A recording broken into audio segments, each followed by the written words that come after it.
के एक और बेहद ही खास अंक को लेकर हम हाजिर हैं अपने मॉर्निंग प्राइम टाइम शो को लेकर। मैं हूं आपके साथ भावना नैयर। अगले 1 घंटे होगी देश और दुनिया की तमाम बड़ी खबरों पर नजर, जिसमें सबसे पहले नजर डालेंगे कि अब की बार महाराष्ट्र और झारखंड में किसकी सरकार, क्योंकि महाराष्ट्र और झारखंड में राजनीतिक सरगर्मियां तेज हो गई हैं और इसी को लेकर तमाम राजनीतिक पार्टियां उन्होंने अपना सीट फॉर्मूला भी शेयर कर दिया है और पहली सूची भी जारी कर दी है। जानेंगे इन तमाम जानकारियों को और साथ साथ होंगी खेल, कारोबार और एंटरटेनमेंट जगत की खबरें। इस 1 घंटे मेरा साथ देंगी मेरी सहयोगी आंचल गुलाटी गुम्बर। आंचल, सुप्रभात। शुक्रिया भावना। तो साफ तौर पर प्रधानमंत्री अपने रूस के सफल ब्रिक्स दौरे के बाद स्वदेश लौट आए हैं और साथ ही साथ अगर हम अन्य प्रमुख राष्ट्रीय खबरों का जिक्र करें तो दाना चक्रवाती तूफान आज और कल ओडिशा के तट से टकराएगा। क्या तैयारी है इंडियन कोस्ट गार्ड की, किस तरह से रेल मंत्रालय इस तूफान से निपटने के लिए मुस्तैद और राज्य सरकार ने कैसे कमर कसी है, इन तमाम बातों के बारे में करेंगे बात। साथ ही जानेंगे खेल जगत और अखबारों की सुर्खियों में क्या कुछ खास है आपके लिए। लेकिन सबसे पहले रुक करते हैं इस वक्त की सुर्खियों का। प्रधानमंत्री नरेंद्र मोदी ने रूस में हुए ब्रिक्स सम्मेलन को बताया बेहद उपयोगी। कल देर रात वापस लौटे स्वदेश।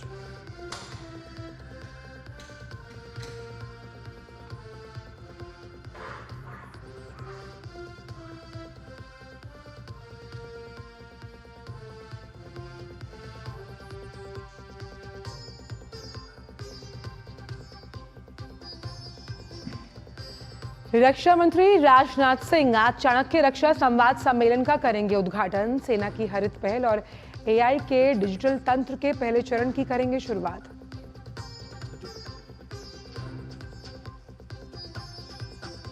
चक्रवाती तूफान दाना के आज रात ओडिशा तट से टकराने की आशंका।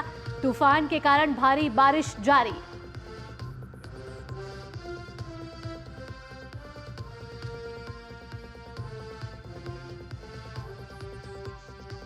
महाराष्ट्र चुनाव में कौन करेगा घड़ी चुनाव चिन्ह का इस्तेमाल, शरद पवार गुट की याचिका पर सुप्रीम कोर्ट का आज अहम फैसला।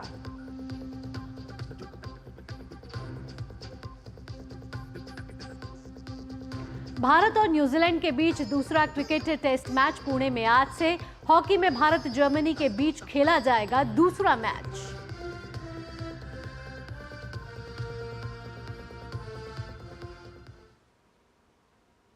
तो आइए जानते हैं सभी खबरों को विस्तार के साथ और बात करते हैं प्रधानमंत्री नरेंद्र मोदी के ब्रिक्स दौरे को लेकर। तो कल रात ही रूस के 16वें ब्रिक्स शिखर सम्मेलन में भाग लेकर स्वदेश वापस लौटे प्रधानमंत्री नरेंद्र मोदी, जिन्होंने ये बताया कि ब्रिक्स सम्मेलन बेहद उपयोगी रहा। कजान में जुटे ब्रिक्स देशों के नेताओं के समक्ष प्रधानमंत्री मोदी ने एक बार फिर शांति और संवाद का संदेश दोहराया। साथ ही उन्होंने प्रगति के सफर में सबको साथ लेकर आगे बढ़ने और वैश्विक चुनौतियों से मिलकर निपटने का भी संदेश दिया।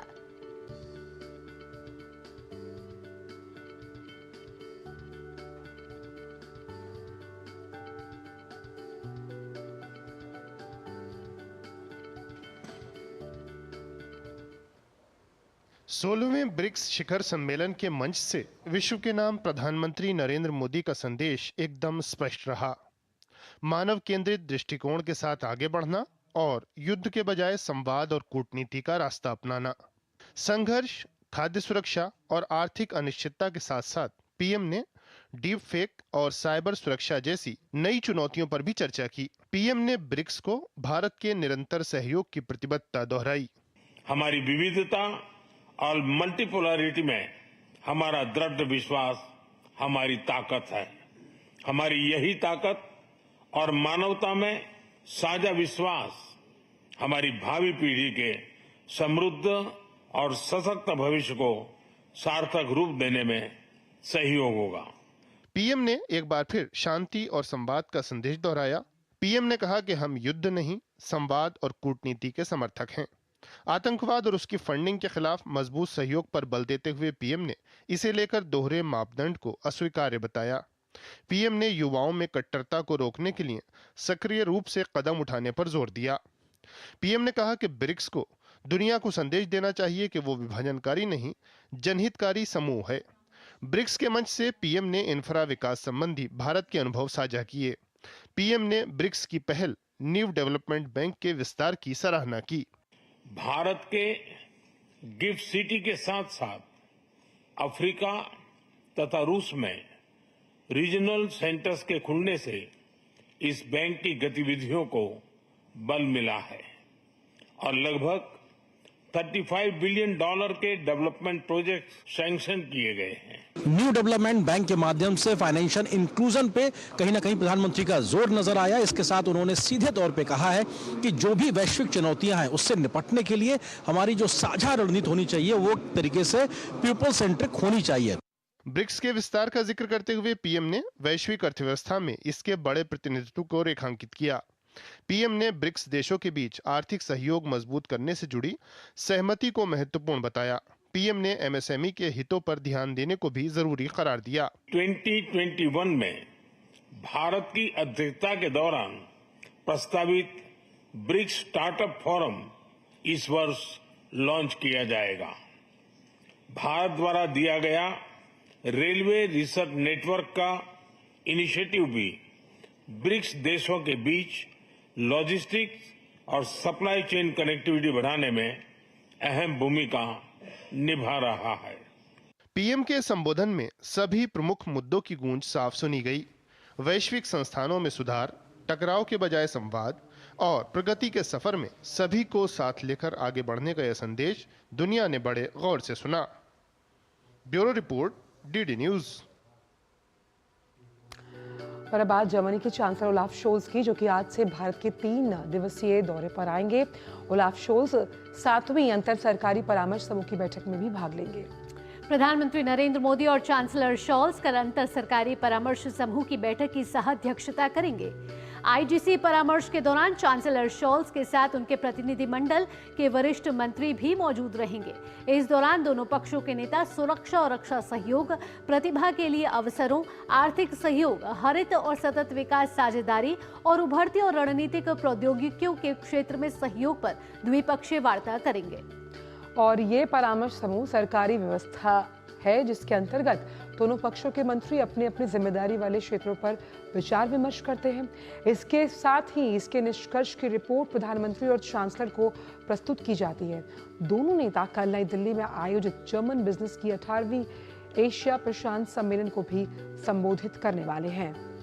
इसके बाद जर्मन चांसलर 26 अक्टूबर को गोवा के लिए रवाना होंगे, जहां जर्मन नौसेना का फ्रिगेट बाडन वुटमबर्ग और लड़ाकू सहायता जहाज फ्रैंकफर्ट एम मेन जर्मनी की इंडो पैसिफिक तैनाती के हिस्से के रूप में एक निर्धारित बंदरगाह पर रुकेंगे। चांसलर शोल्ज ने पिछले साल 2 बार भारत का दौरा किया था। आपको बता दें कि फरवरी 2023 में द्विपक्षीय राजकीय यात्रा के लिए और सितंबर 2023 में G20 नेताओं के शिखर सम्मेलन में भाग लेने के लिए वो भारत आए थे। और अब बात मन की बात से जुड़ी हुई। प्रधानमंत्री रविवार को आकाशवाणी पर मन की बात कार्यक्रम में देश विदेश के लोगों के साथ अपने विचार साझा करेंगे। ये मासिक रेडियो कार्यक्रम की 115वीं कड़ी होगी। श्रोता टोल फ्री नंबर 1800-117800 पर कार्यक्रम के लिए अपने सुझाव भेज सकते हैं। माईगॉव, नमो ऐप पर भी सुझाव भेजे जा सकते हैं। सुझाव भेजने की अंतिम तिथि 25 अक्टूबर है। कार्यक्रम का प्रसारण आकाशवाणी और दूरदर्शन के समूचे नेटवर्क पर होगा। कार्यक्रम आकाशवाणी समाचार की वेबसाइट और न्यूज ऑन AIR ऐप पर भी उपलब्ध रहेगा। आकाशवाणी समाचार, दूरदर्शन समाचार, प्रधानमंत्री कार्यालय तथा सूचना और प्रसारण मंत्रालय के YouTube चैनलों पर भी इसका सीधा प्रसारण किया जाएगा।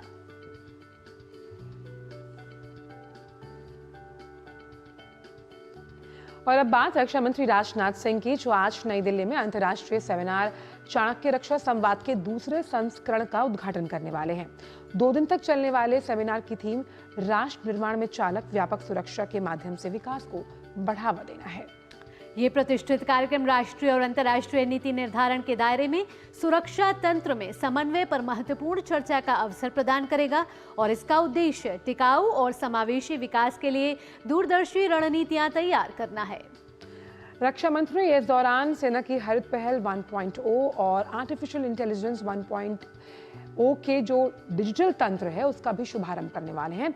रक्षा मंत्री विकास और सुरक्षा पर भारत के दृष्टिकोण पर वक्तव्य देंगे, जिसमें 2047 तक भारत को विकसित भारत बनाने के लक्ष्य में सुरक्षा के महत्व का उल्लेख होगा। इस 2 दिवसीय कार्यक्रम में अमेरिका, रूस, इजराइल और श्रीलंका के प्रमुख वक्ताओं के साथ भारत और विदेश से नीति निर्माताओं, रणनीतिक विचारकों, शिक्षाविदों, रक्षा कर्मियों, वैज्ञानिकों और एसएमई का समूह भाग लेगा।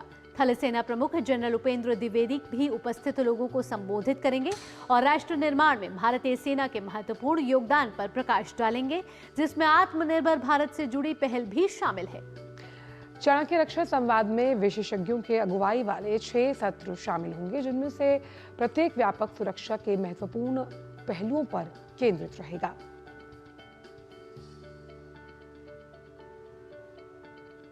यहां रुकेंगे एक छोटे से ब्रेक के लिए, लेकिन ब्रेक के बाद बात होगी चक्रवात दाना की। जानेंगे कब देने वाला है ये दस्तक और किन राज्यों पर इसका होने वाला है असर। ये सब इस छोटे से ब्रेक के बाद। आप देखते रहिए नया सवेरा। कभी नाच गाना और बेहतरीन खाना, कभी सास बहू की नोकझोंक में स्वाद का मुस्कुराना, कभी रिश्तों में मुस्कुराहट और स्वाद भरना। असली मसालों का उपहार MDH बनाए खास हर त्योहार, क्योंकि हर रिश्ता है स्वाद से जुड़ा। आइए मनाए खुशियों की दीपावली MDH मसालों वाली। एक जमाना था, हवाई जहाज से चलना एक सपने जैसा था, लेकिन आज हवाई चप्पल पहनने वाला भी हवाई जहाज में उड़ान भरता है। प्रधानमंत्री नरेंद्र मोदी की उड़ान स्कीम हर छोटे शहर के बड़े बनने की ख्वाहिश की उड़ान है। हर छोटे बिजनेसमैन को बड़े शहरों तक अपना व्यापार फैलाने की उड़ान है। नॉर्थ ईस्ट के टूरिज्म और विकास की उड़ान है। आम नागरिक के हौसलों की उड़ान, विकसित भारत की नई उड़ान है। उड़ान के शानदार 8 साल। बेटियां घर की रौनक हैं। बेटियां घर संवारती हैं। बेटियां पीढ़ियां सजाती हैं। बेटियां घर की बुनियाद कहलाती हैं। बेटियों को सलाम करता है मोंगिया स्टील, स्टील का बादशाह। ये तुम्हारा खेत नहीं, खेल का मैदान है। अकेले क्या कर लोगे? अकेले नहीं, मेरे साथ है मेरा यार, जिसके सामने हुई अड़ियल मंडूसी की भी हार तुम्हारी तरह। IIL के ट्रैक्टर ब्रांड का मिलियन, गेहूं का पहरेदार, अड़ियल मंडूसी की हार। बात जब पीढ़ियों के लिए बनने वाले घर की हो तो जिम्मेदारी बड़ी हो जाती है। गैलेंट समझता है ये जिम्मेदारी। अब डबल M रिब्स के साथ गैलेंट एडवांस TMT रीबार, निर्माण का रियल हीरो। ब्रेक के बाद सभी का स्वागत और अब बात करते हैं चक्रवाती तूफान दाना की, जो कि आज रात ओडिशा तट से टकराने की पूर्ण आशंका इस पर लेकर जताई जा रही है। मौसम विभाग ने कहा कि चक्रवाती तूफान दाना उत्तर पश्चिम की ओर बढ़ रहा है। पुरी और सागर द्वीप के बीच भीतरकनिका और धामरा के करीब उत्तरी ओडिशा और पश्चिम बंगाल तटों से यह चक्रवात लगभग 120 किलोमीटर प्रति घंटे की रफ्तार के साथ टकरा सकता है। चक्रवात के टकराने से ठीक पहले भद्रक, बालासोर और केंद्रपाड़ा के कुछ हिस्सों में तेज बारिश और तूफान के साथ तेज रफ्तार से हवाएं चल सकती हैं। साइक्लोन दाना का असर पश्चिम बंगाल से लेकर उड़ीसा, बिहार और झारखंड तक दिख सकता है। बंगाल, ओडिशा समेत कई राज्यों में आज और शुक्रवार को भारी बारिश होने की आशंका जताई गई है। चक्रवात के मद्देनजर कई जगहों पर स्कूल और कॉलेज बंद कर दिए गए। वहीं रेलवे ने भी कई जो ट्रेनें हैं उन्हें रद्द किया। कोस्ट गार्ड को हाई अलर्ट पर रखा गया है। तूफान से प्रभावित होने वाले इलाकों से लोगों को निकालकर सुरक्षित स्थानों पर पहुंचाया जा रहा है। चक्रवाती तूफान दाना से निपटने के लिए राज्य सरकारों ने सभी तैयारियां कर ली हैं। अग्निशमन सेवा और NDRF के कर्मियों को तैनात कर दिया गया है और 24 घंटे के लिए कंट्रोल रूम भी स्थापित कर दिया गया है।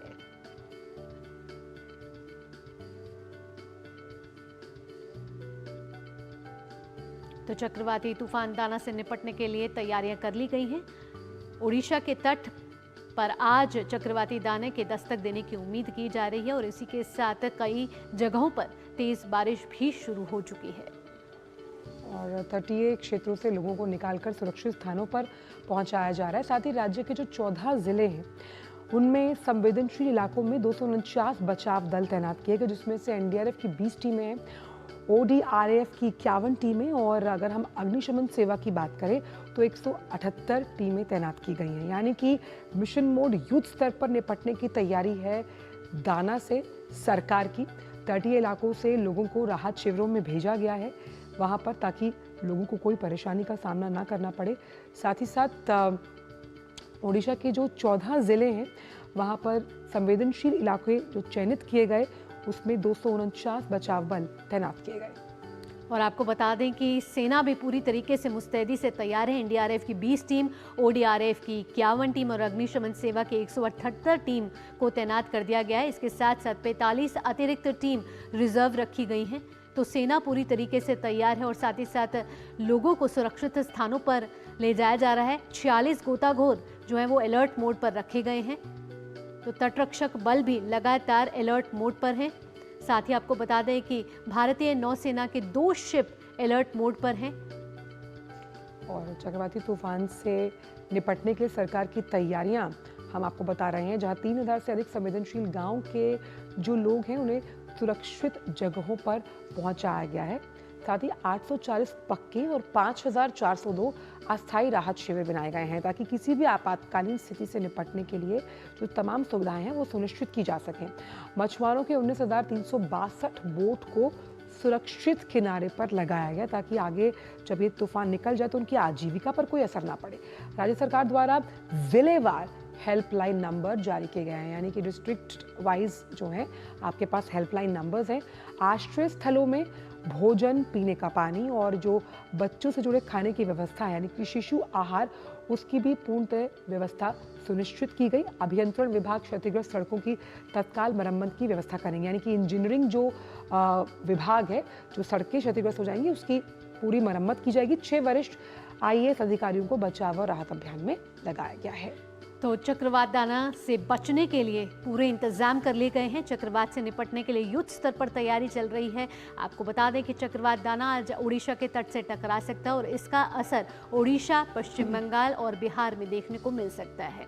चक्रवात दाना को देखते हुए पश्चिम बंगाल राजभवन ने भी जरूरत की इस घड़ी में जनता की सहायता के लिए एक टास्क फोर्स और नियंत्रण कक्ष स्थापित किया है।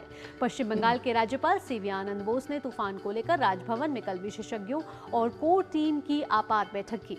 और बैठक के दौरान राज्यपाल बोस ने लोगों को सतर्क रहने की सलाह दी। साथ ही चक्रवात का सामना करने के लिए राज्य सरकार के प्रोटोकॉल और निर्देशों का पालन करने की भी बात कही है।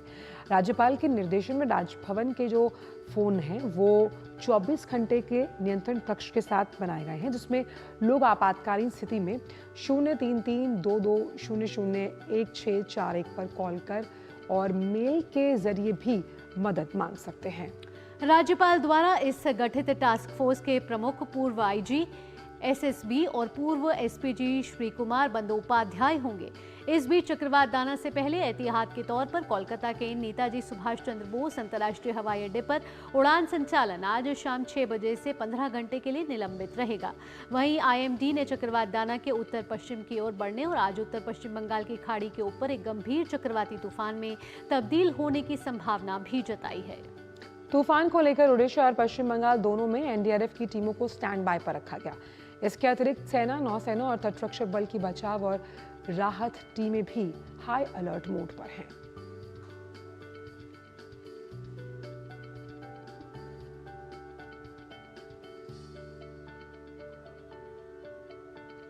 तो पश्चिम बंगाल के राज्यपाल ने एक टास्क फोर्स गठित की है।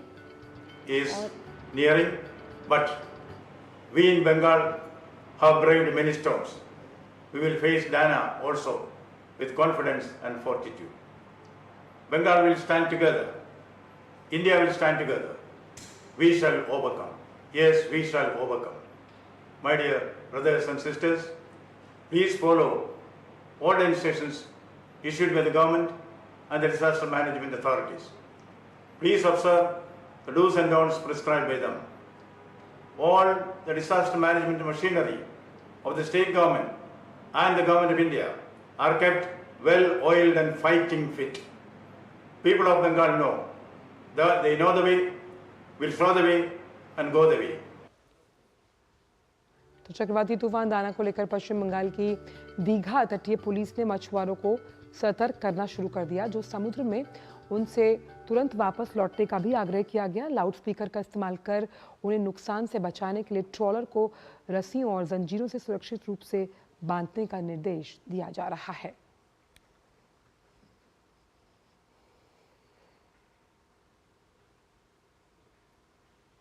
बढ़ते आगे, चक्रवाती तूफान दाना से निपटने के लिए शालीमार स्टेशन रेल यार्ड में ट्रेन के डिब्बों के पहियों को जंजीरों और तालों से सुरक्षित कर दिया गया है। दक्षिण पूर्व रेलवे के अधिकारियों ने कहा है कि चक्रवात की तेज हवाओं के कारण स्थिर डिब्बे लुढ़क सकते हैं, जिससे संभावित दुर्घटनाएं हो सकती हैं और रेलवे संपत्ति को नुकसान भी हो सकता है। ऐसी घटनाओं को रोकने के लिए एहतियातन कोचों के पहियों को जंजीरों से बंद कर दिया गया। और चक्रवाती तूफान दाना पर जानकारी देने के लिए हमारे साथ हमारे दो संवाददाता ग्राउंड जीरो पर मौजूद हैं। पारादीप से उर्मिलेश भट्ट और कोलकाता से अभिषेक गांगुली इस वक्त हमारे साथ हैं। सबसे पहले उर्मिलेश, आपका रुख करना चाहेंगे। हमने तमाम अपनी रिपोर्ट्स के जरिए बताया कि इंडियन कोस्ट गार्ड की, रेल मंत्रालय की, बंदरगाह और पोत पत्तन जो मंत्रालय उसकी तैयारी क्या है, लेकिन अगर देखा जाए तो आज की रात काफ़ी अहम है क्योंकि आज ही तट से टकराने की उम्मीद है तूफान दाना की। हाँ जी आंचल और भावना, गुड मॉर्निंग। निश्चित तौर से जिस तरीके से आपने पूरी खबर जो है हमारे दर्शकों को बताई है, तो ऐसे में आपने देखा होगा और हमारे दर्शकों ने देखा है कि राज्य सरकार इस चक्रवाती तूफान दाना से लड़ने के लिए पूरी तरीके से तैयार है।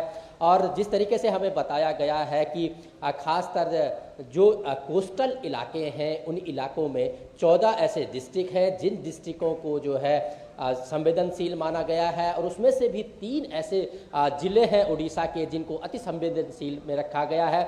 आपने तमाम NDRF जो है और उसके अलावा जो है अग्निशमन है, ODRF है और उसके अलावा नौसेना है, कोस्ट गार्ड है, तमाम लोगों को जो है मैदान में उतार दिया गया है। और साथ ही जो यहाँ पर राहत शिविर बनाए गए हैं आंचल और भावना, उन तमाम राहत शिविरों में ये सुनिश्चित किया गया है कि उसमें पीने का पानी हो, स्वास्थ्य संबंधी तमाम दवाएं हो, उसके अलावा बिजली हो और तमाम और ऐसी चीज़ें हो जो ज़रूरतमंद हो। ऐसे कहा जा रहा है प्रशासन की तरफ से कि वो कोई भी कोर कसर जो है नहीं छोड़ना चाहते हैं, अपनी तरीके से वो जो है पूरी तैयारी में है। ऐसे में जो है ये कहा जा रहा है कि जब ये यहाँ पर टकराएगा उस समय जो है ये जो है जो 110 से 120 तेज़ रफ्तार की हवाओं की बात की थी, रफ्तार की बात की थी इसकी, लेकिन अब मौसम विभाग कह रहा है कि 130 तक ये जा सकता है। इसको देखते हुए जो है भुवनेश्वर का जो एयरपोर्ट है वहाँ पर हवाई सेवाओं को भी आज शाम से बंद करने की सलाह जो है मौसम विभाग दे रहा है। तो ऐसे में कहा जा रहा है कि देख सकते हैं आप इस समय मेरे सामने की बहुत तेज यहाँ पे बारिश शुरू हो गई है आंचल भावना, और काफ़ी तेज हवाएं चल रही हैं। तो तमाम लोगों से जो है ये आग्रह प्रशासन लगातार कर रहा है कि जो दिशा निर्देश दिए गए हैं उन दिशा निर्देशों का पालन किया जाए, साथ ही घर से बाहर न निकलें और पेड़ के नीचे खड़े न हो। तो ये जो तमाम सुरक्षा संबंधी निर्देश हैं और प्रशासन जो जारी निर्देश कर रहा है उसके अलावा भी वो जो है कम से कम यहाँ के लोग ध्यान रखें और वो ध्यान रखते हुए ही उनका पालन करें। भावना और आंचल जी, उर्मिलेश, अभिषेक भी हमारे साथ जुड़े हुए हैं पश्चिम बंगाल से। अभिषेक का रुख करना चाहेंगे। अभिषेक, इस बीच एक खबर भी मुर्शिदाबाद से आ रही है कि मछुआरों से भरी एक नाव जो है वो पलट गई है और इस बीच कई मछुआरों के लापता होने की भी खबर है। जी बिल्कुल सही है। कल शाम को ये घटना घटी थी मुर्शिदाबाद की शमशेरगंज और फराक्का के बीच में, जहाँ पे ये मछुआरे सब मछली पकड़ने गए थे बीच गंगा में। तो वहाँ पे ऐसा हुआ कि जैसे ही का बोट वहां पे पहुंचा और वो लोग काफी सारे बोट वहां पे थे, और उस टाइम में इनका बोट जो है ये चक्रवात के जो हवा था उसमें ये लोग नदी में चला गए। और उसके बाद इन लोगों का खोज भी चालू किया है लोकल जो DM ऑफिस से या सरकारी तरफ से इनका खोज पड़ताल चालू किया, मगर कुछ लोग बच के अपने घाट तक आ गए हैं, मगर लगभग 10 से भी ज्यादा भी हो सकता है, संख्या अभी बता नहीं सकता है, मगर फिर भी 10 लोग अभी तक लापता है, इतना कहना मतलब सही है। और अभी भी जैसे कल रात को आप देख रहे हैं यहाँ पे अभी भी बारिश हो रहा है, हवा भी तेज, हवा भी काफी बह रही है, तो राहत कार्य में थोड़ा बाधा भी आई थी और इसलिए राहत कार्य को बंद करना पड़ा। और अभी आज सुबह फिर से चालू होगा, जैसे ही थोड़ा मौसम सुधार होगा तो फिर से ये काम में लग जाएंगे। और उर्मिलेश भी हमारे साथ बने। उर्मिलेश, अगर हम देखें तो पश्चिम बंगाल और उड़ीसा दोनों ही ऐसे राज्य हैं जो साइक्लोन प्रोन माने जाते हैं, और ऐसे में डिजास्टर मैनेजमेंट को लेकर किस तरह से सरकार की तैयारी हमेशा से रहती है, और ख़ास तौर पर अगर हम देखें जब भी कोई नुकसान होता है उसे वापस पटरी में डालने के लिए कैसे किया जाता है काम, संक्षिप्त में? देखिए आज निश्चित तौर से जैसे कि आपने भी दर्शकों को बताया है कि तमाम जो सरकार है या राज्य सरकार है, खासकर अगर उड़ीसा की बात की जाए तो उड़ीसा ने साइक्लोन जो है यहाँ पर लगभग आते रहे हैं। पिछले कई साइक्लोनों की हम बात करें तो यहाँ पर कई साइक्लोनों को हमने देखा है, कई चक्रवात तूफानों को हमने देखा है। ऐसे में उड़ीसा सरकार की लगभग तैयारियां पहले ही हो चुकी होती हैं। और बता दें कि इस बार का जो दाना चक्रवात आ रहा है, इसको लेकर के जो केंद्रीय सचिव है, गृह सचिव है, उन्होंने जो है तमाम जो यहाँ के आला अधिकारी हैं और पश्चिम बंगाल के भी आला अधिकारी हैं, दोनों से जो है बात की है। तमाम जो केंद्र सरकार की तरफ से जो रिलीफ और जो है जरूरत की चीजें हैं वो यहाँ की सरकारों ने मांगी थी, तो निश्चित तौर से जो है वो यहाँ पर केंद्र सरकार की तरफ से प्रोवाइड करा दी गई है। ऐसे में कहा जा रहा है कि जो तैयारियां हैं यहाँ पर सरकार की वो पहले से ही कर चुके हैं। और तमाम जो एक बात और है आंचल और भावना अपने दर्शकों को बताना चाहेंगे कि देखिए जिस तरीके से यहाँ पर लगभग चक्रवात तूफान आते रहते हैं, तो ऐसे में तमाम जो पुराने अनुभवी जो यहाँ पर जो है अधिकारी है, उन अनुभवी अधिकारियों को यहाँ मैदान में उतारा गया है। और उस हिसाब से यहाँ पर जो है, क्योंकि देखिए जिस तरीके से बंगाल की बात तो राज्य सरकार ने पूरी तरीके से तैयारी कर ली है चक्रवात दाना से निपटने के लिए और पूरे एहतियात बढ़ते जा रहे हैं। लोगों को सुरक्षित स्थानों पर भी ले जाया जा चुका है, साथ ही साथ वॉर कंट्रोल रूम भी बना दिए गए हैं। उर्मिलेश और अभिषेक, इन तमाम जानकारियों के साथ आपका बहुत बहुत धन्यवाद। आप भी ध्यान रखिएगा। बिल्कुल। और वक्त एक छोटे से ब्रेक का है। ब्रेक के उस पार आकर जानेंगे कि महाराष्ट्र की राजनीति में गर्माहट क्यों है, जानेंगे ब्रेक के बाद। वक्त छोटे से ब्रेक का। कभी नाच गाना और बेहतरीन खाना, कभी सास बहू की नोक-झोंक में स्वाद का मुस्कुराना, कभी रिश्तों में मुस्कुराहट और स्वाद भरना। असली मसालों का उपहार MDH बनाए खास हर त्योहार, क्योंकि हर रिश्ता है स्वाद से जुड़ा। आइए मनाए खुशियों की दीपावली MDH मसालों वाली। उड़ान, प्रधानमंत्री नरेंद्र मोदी जी के विजन से बनी योजना, जिससे हवाई चप्पल पहनने वालों का भी हवाई जहाज का सपना हुआ पूरा। आज देश के हर राज्य में है एयरपोर्ट। एविएशन सेक्टर बन रहा है वर्ल्ड क्लास। इमरजेंसी में बीमार माँ को इलाज के लिए बेटे बड़े अस्पताल ले जा पाते हैं। नॉर्थ ईस्ट में एयर कनेक्टिविटी से टूरिज्म के मौके बढ़े। लोकल कारोबारी, ढाबे, होटल वाले सबकी तरक्की के रास्ते खुले। उड़ान लोकल इंस्पिरेशन की, उड़ान रीजनल इकोनॉमी की, उड़ान विकसित बनते भारत की। उड़ान योजना के 8 साल बेमिसाल। बात जब पीढ़ियों के लिए बनने वाले घर की हो तो जिम्मेदारी बड़ी हो जाती है। गैलेंट समझता है ये जिम्मेदारी। अब डबल M रिब्स के साथ गैलेंट एडवांस TMT रीबार, निर्माण का रियल हीरो। ये तुम्हारा खेत नहीं, रेल का मैदान है। अकेले क्या कर लोगे? अकेले नहीं, मेरे साथ है मेरा यार, जिसके सामने हुई अड़ियल मंडूसी की भी हार तुम्हारी तरह। IIL के ट्रैक्टर ब्रांड का मिलियन, गेहूं का पहरेदार, अड़ियल मंडूसी की हार। ब्रेक के बाद आपका स्वागत है। आप देख रहे हैं नया सवेरा। बढ़ते हुए बात कर लेते हैं महाराष्ट्र के चुनावी महासंग्राम की। जी हां, महाविकास अघाड़ी की तीनों प्रमुख पार्टियों में सीट बंटवारे का फॉर्मूला 85-85-85 तय हो गया है। साथ ही महाविकास अघाड़ी शेष 18 निर्वाचन क्षेत्रों को सहयोगी दलों के लिए छोड़ देगी। महाविकास अघाड़ी के अन्य नेताओं ने कहा कि इस बात पर चर्चा चल रही थी कि किससे कितनी जगह दी जाए। महाविकास अघाड़ी के नेताओं की इस जानकारी के बाद अब सीट बंटवारे के फॉर्मूले को लेकर बना सस्पेंस आखिरकार खत्म हो गया। लेकिन MVA के प्रेस कॉन्फ्रेंस में केवल 255 सीटों के बारे में बात की गई और अभी भी 33 सीटों पर सस्पेंस बरकरार है, जिसमें से 18 सीटें छोटे सहयोगी दलों को दी जाएंगी। महाविकास अघाड़ी के प्रमुख नेता लगातार सीट बंटवारे को लेकर चर्चा कर रहे हैं। सीट आवंटन की इस बैठक में कुछ विवाद भी हुए हैं। दिलचस्प बात यह है कि ठाकरे गुट और कांग्रेस के बीच बड़ा विवाद था, लेकिन वरिष्ठ नेता शरद पवार की मध्यस्थता से विवाद सुलझ गया।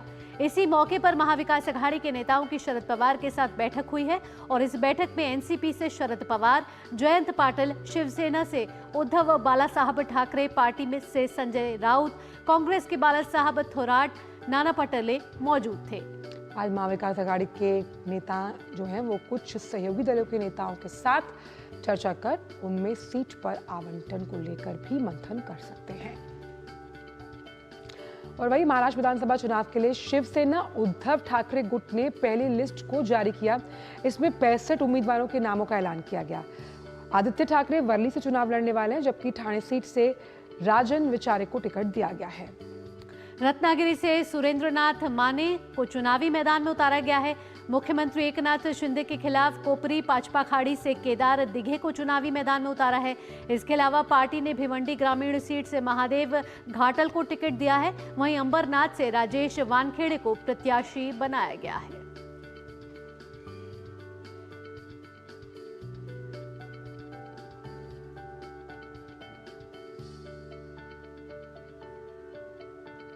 तो उद्धव गुट के प्रमुख उम्मीदवार चुनावी मैदान में। वहीं महाराष्ट्र विधानसभा चुनाव के नामांकन पत्र दाखिल करने का दौर जारी है। उसी कड़ी में कई दिग्गज उम्मीदवार आज जो है वो जगह जगह अपना नामांकन फॉर्म भरेंगे। बीजेपी के 23 उम्मीदवार आज अपना नामांकन भरेंगे। मुंबई में बीजेपी के 6 प्रत्याशी अपना नामांकन भरेंगे, तो वहीं शरद पवार पार्टी के प्रत्याशी जितेंद्र आव्हाड भी अपने पर्चा भरेंगे। शरद पवार की पार्टी ने अब तक अपने उम्मीदवारों की सूची जारी नहीं की है। एनसीपी के नेता छगन भुजबल भी आज अपनी उम्मीदवारी दाखिल करेंगे। आवेदन पत्र दाखिल करने से पहले भुजबल एक भव्य रैली भी करेंगे।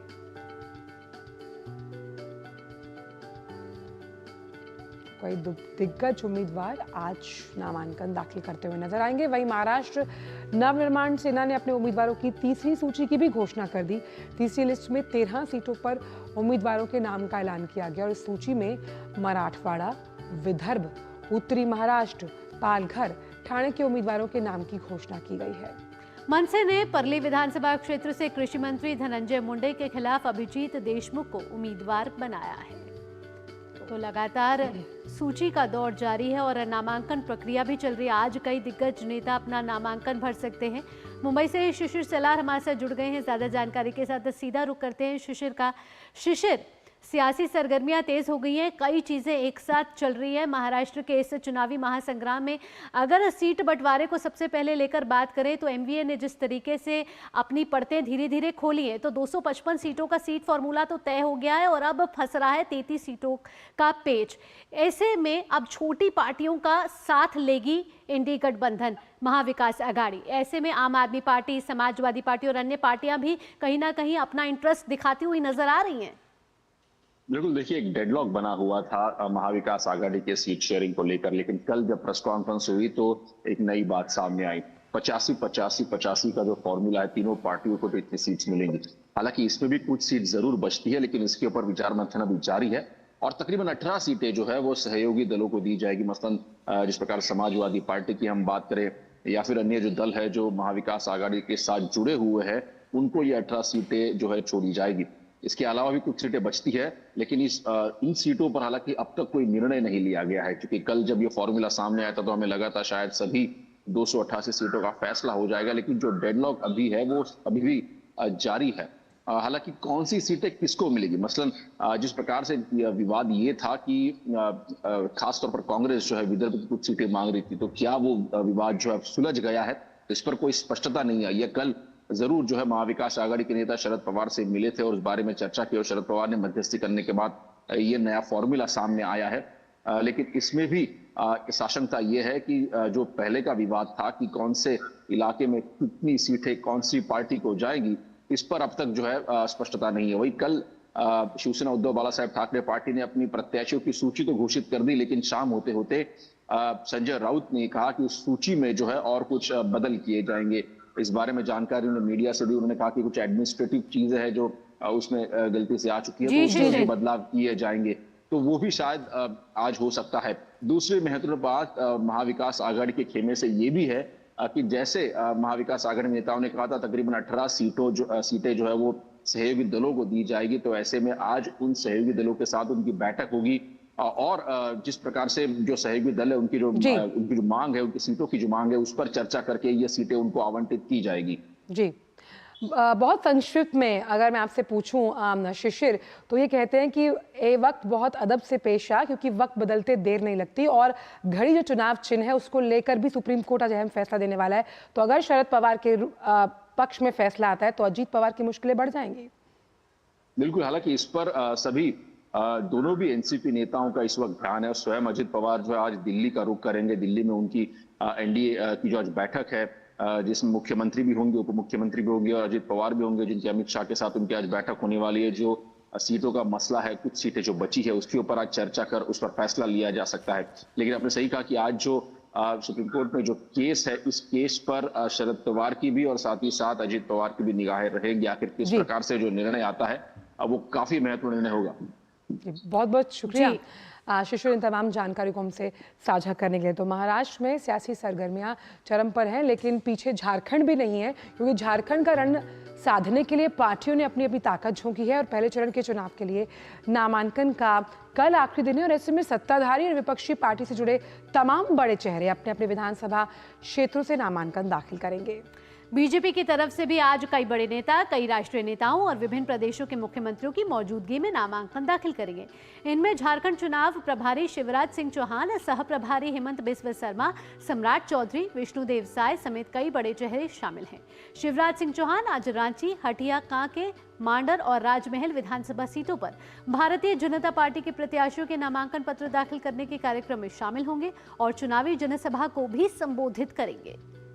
शिवराज सिंह की उपस्थिति में रांची से सीपी सिंह, हटिया से नवीन जायसवाल, कांके से डॉक्टर जीतूचरण राम, मांडर से सन्नी टोपो नामांकन दाखिल करेंगे। वहीं बरकट्ठा से अमित कुमार यादव और बरही से मनोज कुमार यादव के नामांकन के समय बिहार के उप मुख्यमंत्री सम्राट चौधरी भी मौजूद रहने वाले हैं।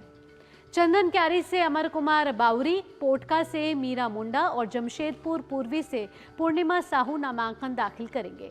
इस अवसर पर असम के मुख्यमंत्री हेमंत बिस्व शर्मा मौजूद रहेंगे। सिमरिया से उज्जवल दास और भवनाथपुर से भानु प्रताप शाही के नामांकन भरने के समय केंद्रीय मंत्री चिराग पासवान मौजूद रहेंगे।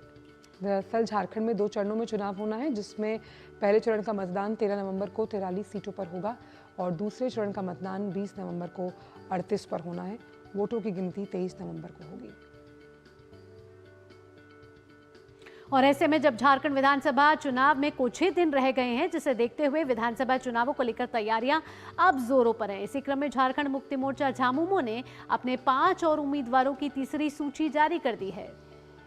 और झारखंड मुक्ति मोर्चा की सूची के अनुसार बिष्णुपुर से निवर्तमान विधायक चमरा लिंडा, चक्रधरपुर से सुखराम उरांव, गोमिया से योगेंद्र प्रसाद, खूंटी से स्नेहलता कंडुलना और सिसई से जिगा सुसारन होरो को चुनावी मैदान में उतारा गया। तो महाराष्ट्र के साथ साथ झारखंड में भी चुनावी सरगर्मियां तेज होती हुई और साथ ही साथ नामांकन की प्रक्रिया का कल आखिरी दिन है।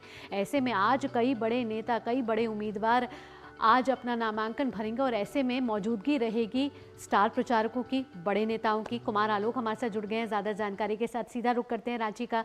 कुमार, आपसे जानना चाहेंगे कि झारखंड में भी राजनीतिक गर्माहट साफ साफ देखने को मिल रही है। ऐसे में एक एक करके सूची जारी करने का दौर तो जारी है और नामांकन भरने का सिलसिला भी एक तरफ अलग से जारी है। ऐसे में आज बड़े नेता मौजूद होंगे, चुनावी जनसभा को भी संबोधित करने वाले कौन कौन से ऐसे बड़े उम्मीदवार हैं जो आज अपना नामांकन भर सकते हैं? देखिए, आज मेगा डे है। खासकर हम नामांकन की बात करेंगे। पहले चरण के मतदान के लिए कल यानी 25 अक्टूबर को नामांकन का आखिरी दिन है और उसके बाद फिर आज अगर हम जितने भी डिस्ट्रिक्ट हेडक्वार्टर्स हैं झारखंड में, वहाँ पे आप देखेंगे गहमा गहमी रहेगी। खासकर झारखंड के मुख्यमंत्री हेमंत सोरेन, उनकी पत्नी कल्पना सोरेन और बीजेपी के आला नेता जेडीयू के सरयू राय, चंदन क्यारी, जैसा कि आपने सारा लिस्ट आपने बताया कि कौन कहां से नॉमिनेशन आज कर रहे हैं। और अगर हम सीटों की बंटवारे की बात करें तो एनडीए में लगभग सब कुछ फाइनल है और उनका जो गठबंधन है जहां पर 68 सीटों पर बीजेपी लड़ रही है, 10 सीटों पर आजसू को स्थान दिया गया है। इसके अलावा जदयू को 2 सीटें दी गई है और 1 सीट पर एलजेपी यानी चतरा की सीट पर एलजेपी लड़ रही है और जदयू राजा पीटर जो तमाड़ से लड़ रहे हैं जदयू की टिकट पे, और सरयू राय जो है बहुत बड़े नेता हैं अपने आप में। बिहार जब एकीकृत बिहार और झारखंड था तो सरयू राय का एक नाम था और सरयू राय जमशेदपुर पश्चिम यानी जमशेदपुर वेस्ट से वो चुनाव लड़ रहे हैं और उनके खिलाफ जो उम्मीदवार है वो निवर्तमान विधायक हैं और बन्ना गुप्ता वो मंत्री हैं, यहाँ पर कैबिनेट मंत्री हैं, स्वास्थ्य मंत्री हैं। तो कहा जाए कि एक तरह से अगर हम महागठबंधन की हम बात करें, इंडी गठबंधन की अगर हम बात करें तो यहाँ अभी भी पेच फंसा हुआ है। आरजेडी ने अपने उम्मीदवारों की घोषणा कर दी है। झारखंड मुक्ति मोर्चा ने अभी 2 सीटों को होल्ड पर रखा है। जैसे कि आपको पता है कि सरायकेला से चंपई सोरेन जीतते थे, झारखंड से लगातार वो 6 बार विधायक बन चुके थे, लेकिन वो भारतीय जनता पार्टी में शामिल हो गए। और एक सीट है जामा से सीता सोरेन, जो इनकी भाभी हैं, हेमंत सोरेन की भाभी हैं, लेकिन वो पिछले दिनों भारतीय जनता पार्टी में शामिल हो गई। ये दोनों निवर्तमान विधायक वहां से थे, तो इसलिए झारखंड मुक्ति मोर्चा ने 2 सीटों को होल्ड पे रखा है। इसके अलावा जो तीसरा जो घटक दल है महागठबंधन का, वो है सीपीआई एमएल।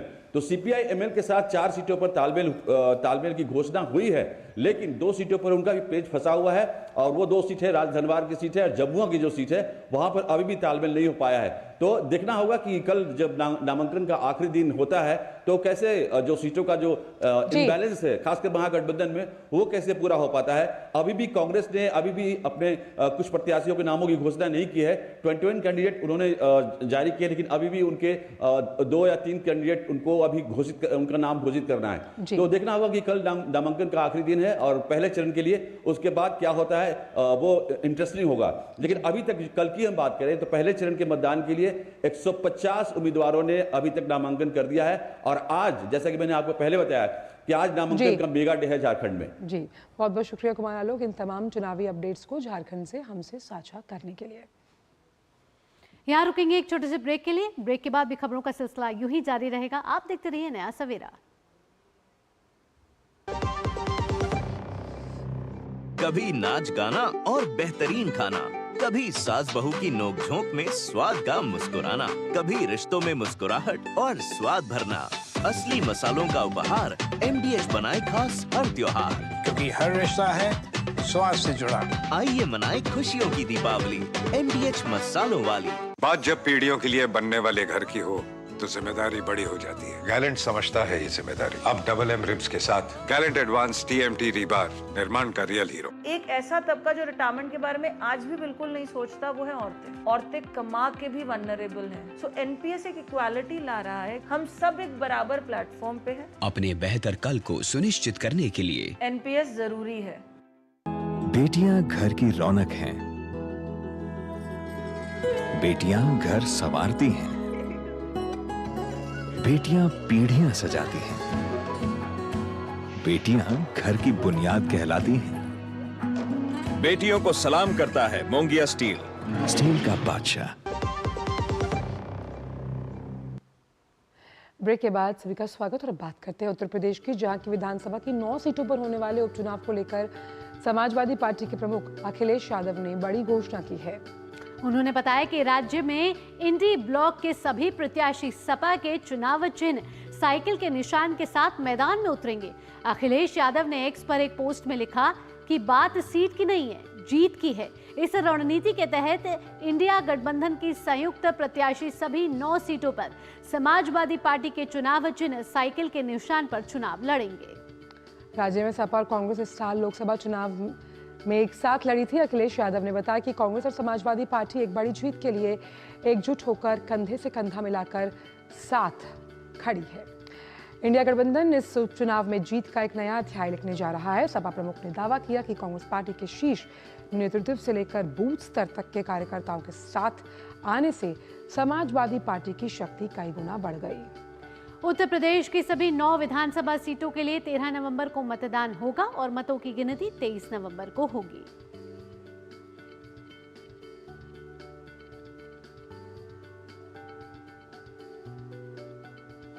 उत्तर प्रदेश में 9 सीटों पर होने वाले आगामी उपचुनाव के मद्देनजर सपा और कांग्रेस के बीच सीट बंटवारे को लेकर मचे घमासान पर भाजपा प्रवक्ता शहजाद पूनावाला ने हमला बोला है। उन्होंने कहा है कि कांग्रेस अब उत्तर प्रदेश में अपनी राजनीतिक जमीन बचा पाने में नाकाम साबित हो रही है। कांग्रेस पार्टी की एपिक बेइज्जती, कंप्लीट सरेंडर अब पूरा हो चुका है। कांग्रेस पार्टी अब उत्तर प्रदेश में अपने अस्तित्व को मिटाने के लिए भी तैयार हो चुकी है। समाजवादी पार्टी के मुखिया अखिलेश यादव जी ने ऐलान कर लिया है, पहले तो 7 सीटों पर ऐलान कर दिया था एक तरफा कि 9 में से 7 सीटें समाजवादी लड़ेगी। कांग्रेस को स्नब किया, 5 सीटें मांगी थी कांग्रेस ने, उनको एक प्रकार से उनकी हैसियत दिखा दी और अब उन्होंने ऐलान किया है कि 9 की 9 सीटों पर समाजवादी पार्टी के सिंबल पर चुनाव लड़ा जाएगा। मतलब कांग्रेस के हाथ कुछ नहीं आने वाला। कांग्रेस पार्टी ने सरेंडर मान लिया, स्वीकार लिया। इसीलिए तो कहता हूँ कांग्रेस पार्टी इंडी अलायंस में कच्चा नींबू, मतलब कि 12th मैन बनकर अब रह चुकी है। और अब बात करते हैं दिल्ली की आबो हवा से जुड़ी हुई, जहां हवा में प्रदूषण का स्तर दिन प्रतिदिन बढ़ता जा रहा है। कई इलाकों में गुरुवार को सुबह AQI एक बार फिर 390 के पार दर्ज हुआ। आनंद विहार में AQI 394, जहांगीरपुरी में 395, द्वारका में 390 दर्ज किया गया है। दिल्ली में दर्ज वायु गुणवत्ता का ये स्तर बेहद खराब श्रेणी में आता है, जिससे श्वास संबंधित गंभीर बीमारियां होने की संभावना है। बता दें कि सामान्य वायु 0 से 50 AQI श्रेणी की होनी चाहिए, जबकि दिल्ली के कई इलाकों में फिलहाल यह स्तर लगभग 400 के करीब पहुंच गया है। तो दिल्ली में लगातार जो वायु प्रदूषण बढ़ रहा है और साथ ही साथ दिल्ली कहीं ना कहीं दम घोंटू होती जा रही है, सांस लेने में दिक्कत आ रही है, आंखों में जलन महसूस हो रही है। और हमारे संवाददाता भी अमरिंदर गुप्ता हमारे साथ लगातार जुड़े हुए हैं और इस पर जानकारी हर रोज़ हमें प्रदान कर रहे हैं। और आपको बता दें कि दिल्ली की हवा लगातार जहरीली बनती जा रही है। अगर आज के AQI की बात की जाए तो कई इलाकों में AQI 390 के पार पहुंच चुका है। अमरेंद्र जुड़ गए हैं, सीधा रुख करते हैं अमरेंद्र का। अमरेंद्र, आज की अगर CPCB की आंकड़ों की बात की जाए तो दिल्ली के कई इलाकों में आज AQI कितना दर्ज किया गया है? और चूंकि अब 400 के पार और कई इलाकों में 500 के पार भी हमने सुना है जा रहा है, ऐसे में क्या कयास लगाए जाए? अब ग्रैप 2 के बाद ग्रैप 3 की बारी आ गई है।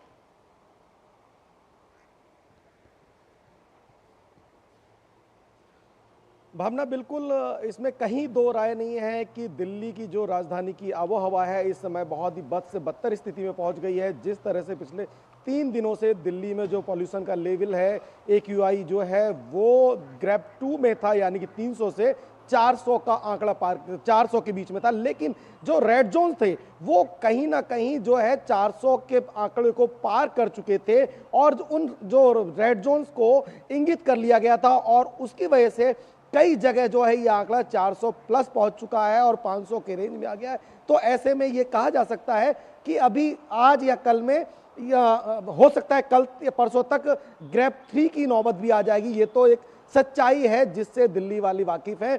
दूसरी एक अहम बात देखिए भावना, की लगातार कल जब पॉल्यूशन के मुद्दे पे दिल्ली की मुख्यमंत्री ने एक प्रेस कॉन्फ्रेंस की, एक अहम प्रेस कॉन्फ्रेंस करने के बाद दिल्ली की मुख्यमंत्री खुद जो है आज आतिशी यमुना के घाट पे गई और वहां पे उन्होंने पत्रकारों से बात करते हुए 2 बड़ी बातें कही जो मैं इस समय कहना चाहता हूं। और उसके बाद सुप्रीम कोर्ट का एक वर्जन जो मैं कोट करूंगा, जिसमें आतिशी ने कहा कि जो दिल्ली में जो पॉल्यूशन का सबसे बड़ा जो रोल है उसमें यूपी और हरियाणा से जो पराली और बसेज हैं ये उन्होंने कल यमुना के घाट पे कोट किया। और आपको अगर याद होगा कल सुप्रीम कोर्ट ने एक वर्डिक्ट दिया है, इस पे बाकायदा न सिर्फ पंजाब सरकार को डांट लगाई है बल्कि हरियाणा सरकार को भी बोला है कि आप बहुत हल्के में इसको ले रहे हैं, क्योंकि ये जीवन का वो मौलिक अधिकार है, ये जीने का वो मौलिक अधिकार है।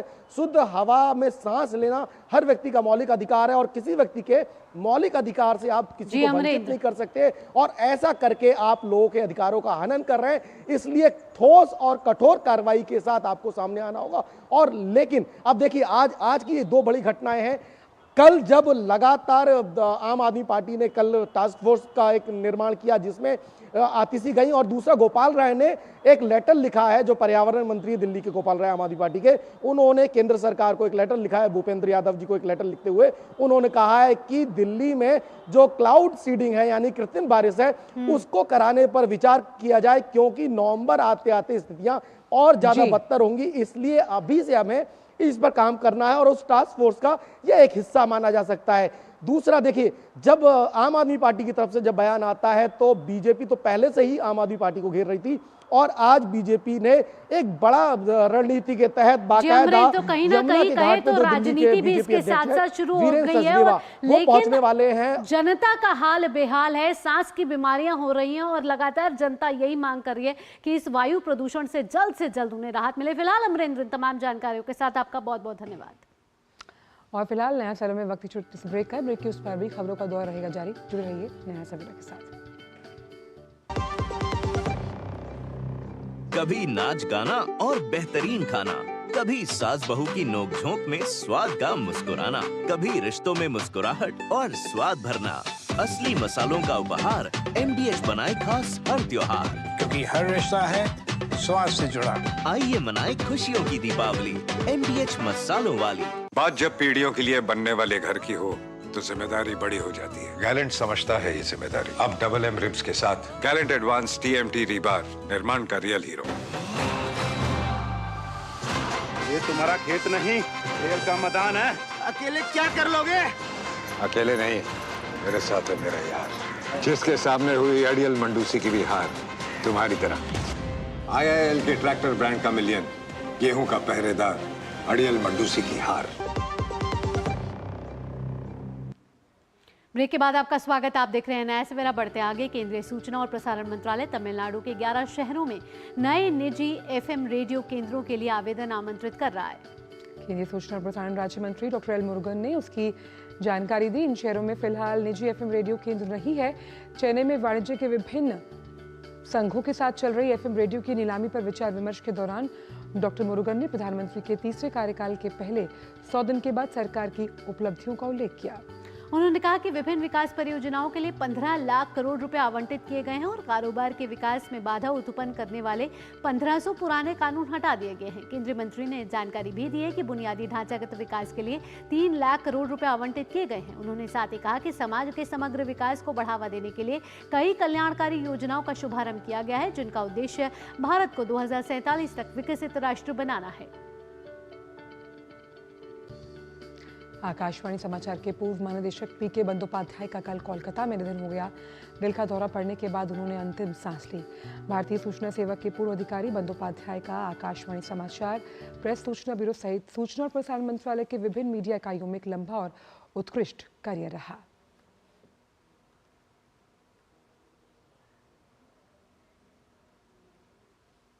और अब वक्त हो चला हमारे खास सेगमेंट अखबारों की सुर्खियां जानने का।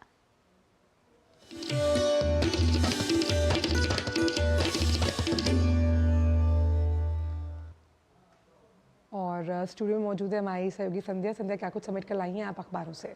अचल अखबारों की सुर्खियों की शुरुआत करते हैं प्रधानमंत्री नरेंद्र मोदी के स्पष्ट संदेश से जुड़ी हुई खबर के साथ, जिसे हरभूमि अखबार ने आज पहले पेज पर लिया। आपको बता दें कि ब्रिक्स शिखर सम्मेलन के इतर जो द्विपक्षीय बैठक हुई है राष्ट्रपति जिनपिंग के बीच और प्रधानमंत्री नरेंद्र मोदी के बीच, उसको लेकर के आज प्राथमिकता से खबर प्रकाशित है और लिखा है कि PM मोदी ने चीन को दिया स्पष्ट संदेश, सीमा पर शांति और स्थिरता बनाए रखना हमारी प्राथमिकता होनी चाहिए। साथ ही क्या कुछ महत्वपूर्ण बातें प्रधानमंत्री ने इस दौरान कही, वो सभी आज अखबारों में हमें देखने को मिली है। एक और खबर की बात करते हैं तो लगातार विमानों को जिस तरह से उड़ाने की धमकी मिल रही थी, उसको लेकर के केंद्र सरकार और एविएशन मिनिस्टर लगातार बैठकें कर रहे थे और उसको लेकर के अब केंद्र सरकार ने कहा है, आपको बता दें कि सूचना प्रौद्योगिकी मंत्रालय ने स्पष्ट कहा कि एक्स अधिकारियों का जो कृत्य है वो अपराध को बढ़ावा देने जैसा है। इसके अलावा गृह मंत्रालय ने साइबर कमांडो की विशेष शाखा बनाने के लिए भी राज्यों को एडवाइजरी जारी की। इस खबर को आज दैनिक जागरण अखबार ने लिया है अपने राष्ट्रीय पेज पर।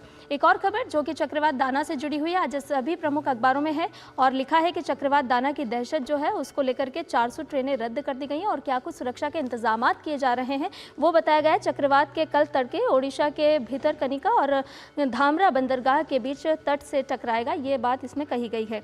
देश व्यापार पेज पर जनसत्ता अखबार ने जो खबर ली है उसमें अंतर्राष्ट्रीय मुद्रा कोष ने क्या कुछ कहा वो बताया है। दरअसल दुनिया की सबसे तेजी से बढ़ती अर्थव्यवस्था बना हुआ है भारत, ये बात कही गई है। साथ ही साथ अगर वित्त मंत्री निर्मला सीतारमण की बात करें तो उन्होंने 4 क्षेत्र विकसित भारत के सपने को किस तरह से साकार करेंगे, जिसमें निवेश, बुनियादी ढांचा, नवाचार और समावेशिता है, उसको भी लेकर के आज एक कॉलम में खबर ली है। अपना बिजनेस पेज पर हिंदुस्तान अखबार ने जो खबर ली है उसको बताया है, विशेषज्ञों के माध्यम से खबर प्रकाशित है जिसमें विशेषज्ञों ने चिंता जताई और कहा है कि इजराइल ईरान के बीच जो तनातनी और रूस यूक्रेन संघर्ष के अगर लंबा खींचता है तो भारत में आर्थिक मोर्चे पर चिंता और बढ़ने की आशंका है। साथ ही इस अखबार में यह भी बताया गया है कि भारत सरकार किस तरह से इस तरह के संकट से निपटने के लिए काम कर रही है और भारत की क्या कुछ तैयारी है, चाहे वो कच्चे तेल का प्रबंध हो, लाल सागर के हालात को सुधारने की बात हो, रिकॉर्ड स्तर पर मुद्रा भंडार की बात हो या फिर आयात पर निर्भरता कम करने की बात हो, तो भारत सरकार किस तरह से इस तरह के संकट से निपटने की तैयारी में है वो भी बताया गया है। नवभारत टाइम्स ने आज पहले पेज पर ये खबर ली है और अन्य अखबारों में भी खबर देखने को मिली है। यह है सुप्रीम कोर्ट से जुड़ी हुई खबर। सुप्रीम कोर्ट ने साफ कहा है कि साफ हवा का हक, ढीले नियमों पर हुई सरकार की खिंचाई और उन्होंने ये भी कहा कि जो प्रदूषण मुक्त वातावरण में रहना जनता का मौलिक अधिकार है। चलते चलते एक और खबर की बात करते हैं, जिसे हरिभूमि पेज ने व्यापार पेज पर प्रकाशित किया है और बताया कि सरकार ने सफ़ेद चावल पर से न्यूनतम निर्यात मूल्य को हटा दिया है। वैश्विक बाजार में इस चावल की अच्छी मांग होती है और आपको बता दें कि इस कदम का जो उद्देश्य है, इस जींस के निर्यात को बढ़ावा देना है। तो अलग अलग क्षेत्रों की अगर बात करें तो आज के समाचार प्रमुख अखबारों ने प्रमुखता के साथ इन खबरों को लिया है और प्रकाशित किया है। संध्या, विभिन्न क्षेत्रों की अखबारों में प्रकाशित खबरों को इतने कम समय में हमारे दर्शकों तक पहुंचाने के लिए आपका धन्यवाद। और आइए जानते हैं दुनिया भर से जुड़ी कुछ खास खबरें।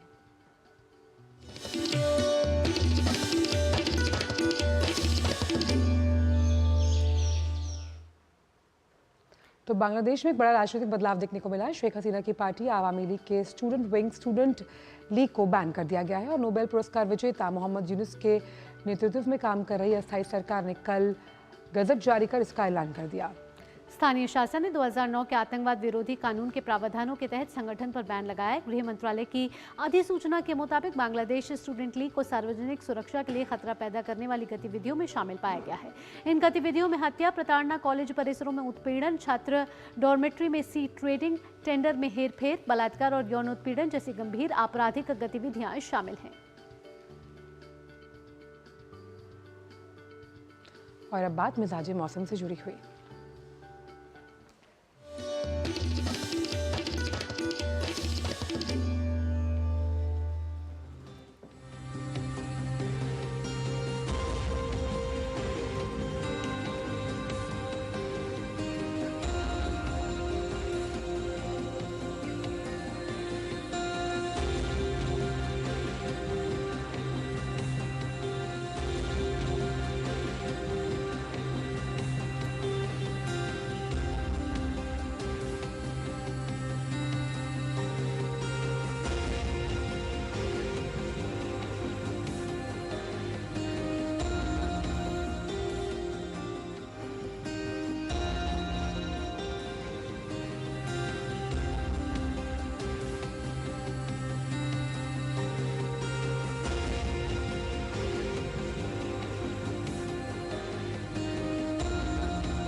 नया सवेरा के आज के अंक में फिलहाल इतना ही। देश और दुनिया की बड़ी खबरों के लिए आप देखते रहिए डीडी न्यूज़। फिलहाल के लिए मुझे, आंचल और नया सवेरा की पूरी टीम को दीजिए अनुमति।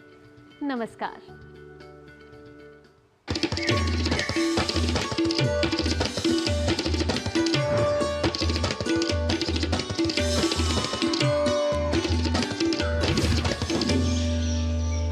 नया सवेरा के प्रायोजक थे गैलेंट एडवांस